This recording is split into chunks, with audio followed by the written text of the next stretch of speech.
આજે હું તમને એક વાર્તા કહીશ. વાર્તાનું નામ છે હંસ અને કાગડો. સરોવર કાંઠે એક કાગડો રહેતો હતો. કેટલાક હંસ ઉડતા ઉડતા સરોવર કાંઠે ઉતર્યા. કાગડો બોલ્યો, તમે કોણ છો? ક્યાંથી આવો છો? હંસોએ જવાબ આપ્યો, અમે હિમાલયથી આવેલા હંસો છીએ. વિસામો કરવા અહીં ઉતર્યા છીએ. ત્યાં તો કાગડો બોલ્યો, અરે ઉડતા આવ્યા છો તો તમને કેટલી જાતની ઉડાન આવડે છે? મારા જેટલી આવડે ખરી? મને તો ઘણી જાતની ઉડાન આવડે છે. એમ કહી કાગડા જુદી જુદી રીતે ઉડી બતાવ્યું. પછી કહ્યું, તમને આટલી બધી જાતની ઉડાન આવડે છે?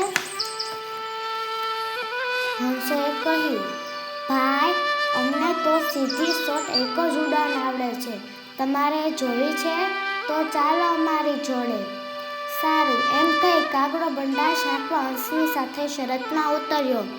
કાગડામાં હવે જરાય વધુ આગળ ઉડવાની શક્તિ જ રહી નહોતી.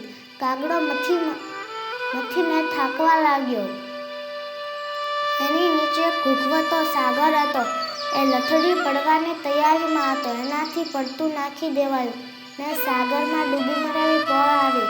ઉડતા હંસ્યા જોઈને એના દયા ઉભરાઈ. એણે એકદમ નીચે ઉતરી આવી કાગડાને પડતો બચાવી લીધો.